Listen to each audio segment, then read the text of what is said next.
couple of months ago, Warren Mosler debated Austrian economist Robert Murphy. Mosler wiped the floor with this guy, as all the critiques of the debate indicated. It was like Murphy never showed up because he pretty much conceded the whole entire debate from the get-go when he said that MMT was right about how the monetary system works. It was just that Murphy, well, he didn't like fiat money. Nothing more to his points, really, except for this one moment when he tried to give an example designed to discredit MMT. He said that, the whole printing money thing and how the government can't run out of money under a fiat system, or how it does not need to collect taxes to provision itself, basically all the MMT teachings. That was like a guy saying to his wife, honey, we don't have to worry about our bills. I could just go out and rob a bank. Well, Murphy didn't mention the fact that robbing banks is illegal and that the Constitution grants the government money issuing powers. But hey, why invoke such messy details? When the debate was opened up to questions, I raised my hand and I told Murphy that I found his tone to be condescending and that he had no real criticism of MMT other than the fact that he just didn't like it. Anyway, my comments must have struck a nerve because I find out that Murphy recently gave a lesson at, wherever it is he teaches, and he mentioned my comments. In fact, he named me by name and tried to smear me in a cheap attempt to get a few laughs in his classroom.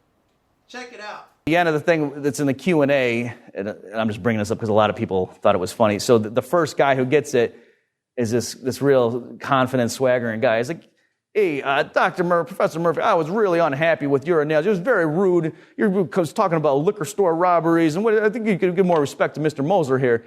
And so, that was the kind of thing, and I was stunned because, like I said, Mosler's own analogy was more inflammatory than mine was, and he chuckled, and the crowd had been chuckling and everything.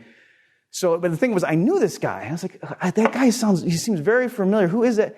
And it turned out it's Mike Norman, if you guys know who that is. If you go to the Peter Schiff Was Right on YouTube, he's the guy, like in the second batch of clips, who, like in 2006, Peter Schiff is with a bunch of people on CNBC, and they're talking about the prospects for the housing market in '07, and the one guy says, I think prices are going to go up 10%. Peter Schiff is up, and he gives this real bearish thing. And then this guy, Mike Norman, comes up, and he goes, I don't have any idea what Peter Schiff is talking about. What are you talking about? Low standards for lending. What are you, crazy? And so it was that guy whose confidence has not been diminished in any way since that episode. And sure enough, he rolls out his hero, the Austrian hero Peter Schiff, and throws up that 7-year-old Fox clip. It makes no difference, I guess, to Murphy that Schiff hasn't been right about anything in the past 7 years. Let's see. He got stocks wrong, the economy wrong, the dollar wrong, Fed monetary policy wrong, inflation wrong, interest rates wrong, commodities wrong, treasuries wrong, Europe, China. He even got real estate wrong, which is now on the rebound.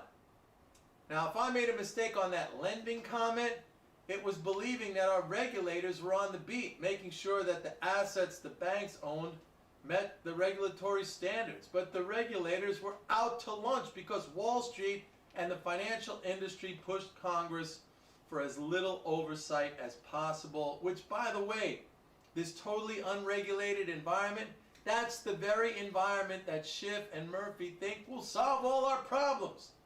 The fact of the matter is, very few people talked about fraud, including Schiff. He was talking out his ass, as he usually does, and throwing out terms like artificial lending standards, whatever the hell that means.